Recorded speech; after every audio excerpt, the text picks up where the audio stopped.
José María Morelos y Pavón es quizás el más admirable de los sacerdotes que encabezan la insurgencia en México.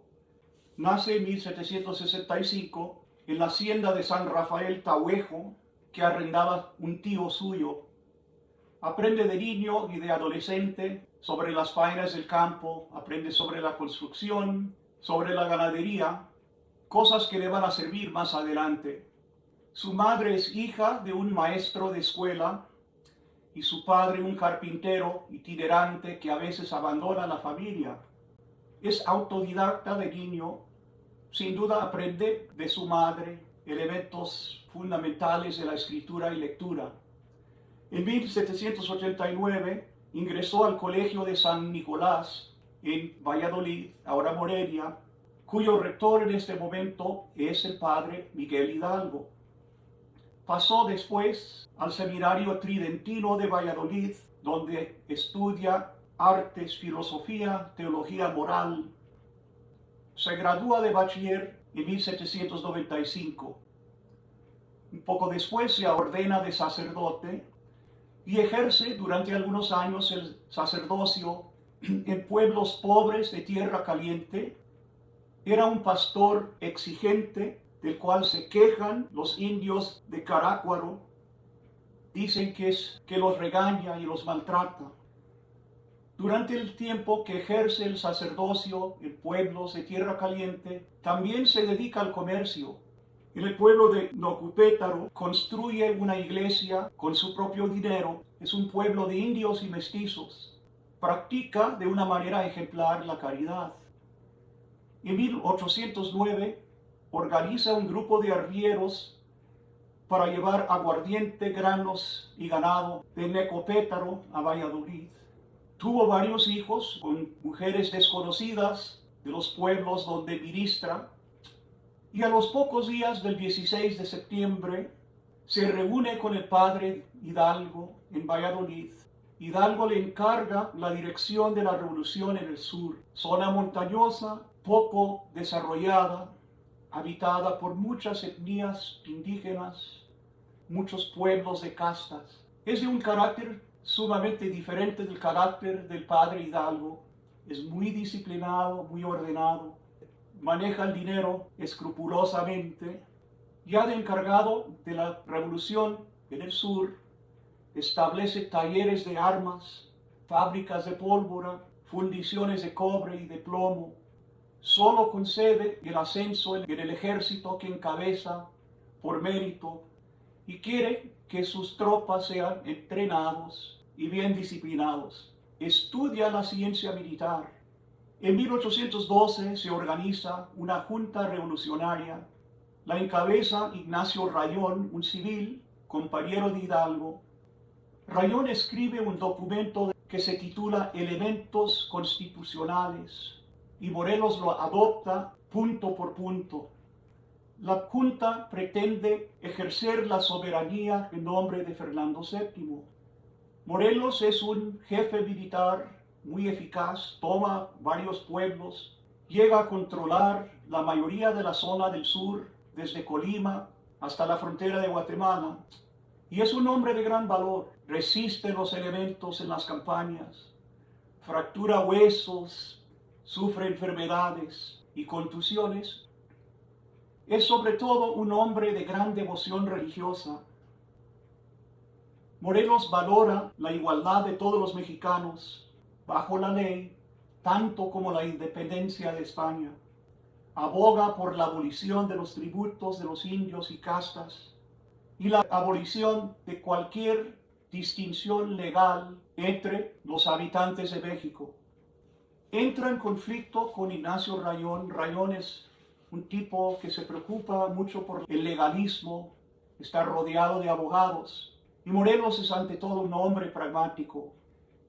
En 1812, el 13 de septiembre, un día antes del Congreso de Chilpancingo, está un documento que se conoce como Sentimientos de la Nación, que codifican los valores de Morelos. Entre los sentimientos de la nación, creo que son 21, 22, algo así. La primera es: la América es independiente de España. La Iglesia Católica es la única reconocida. La soberanía emana del pueblo. Los empleos del gobierno se han de reservar exclusivamente para los americanos. Se prohíbe la esclavitud para siempre y que por ley constitucional se reconozca la celebración del 12 de diciembre, el Día de la Virgen de Guadalupe. Por el testimonio que se hace durante el proceso de la Inquisición al final de su vida, y por un bulto de libros suyos que deja, se sabe exactamente lo que leía y cuáles eran las influencias ideológicas de mayor importancia en el desarrollo del pensamiento de Morelos. Hay varias gramáticas y hay varios diccionarios de diferentes lenguas indígenas, el francés, italiano, el latín, el griego, el japonés.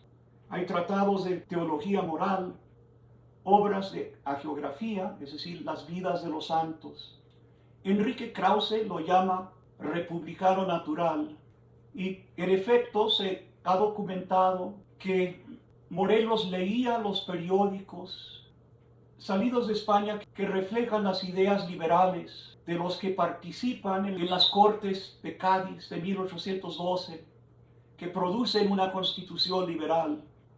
No se nota ninguna influencia de los pensadores franceses de la Ilustración entre los libros que lee y estudia Morelos.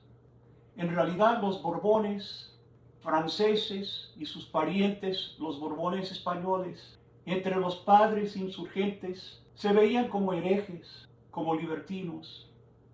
Una de las metas de los padres insurgentes como Morelos es la restauración de los fueros eclesiásticos que habían abolido los Borbones en España.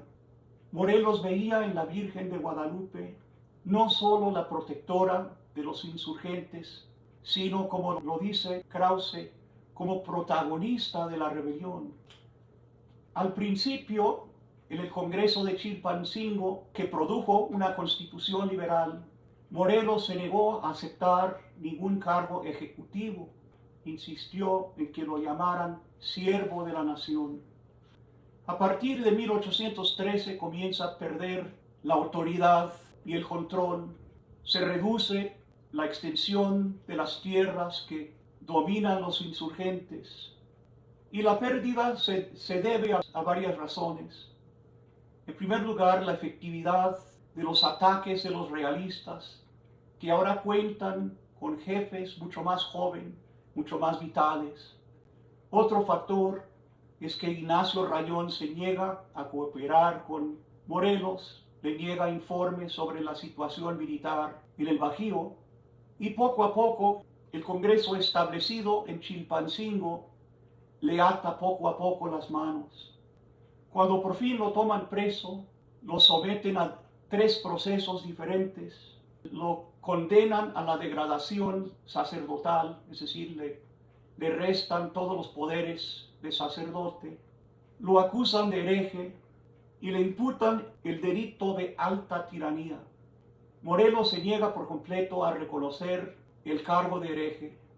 Lo fusilaron por fin sobre el cerro del Tepeyac, es decir, el lugar donde se encuentra el santuario de la Virgen de Guadalupe. Todos los historiadores posteriores admiran a Morelos, pero por razones diferentes.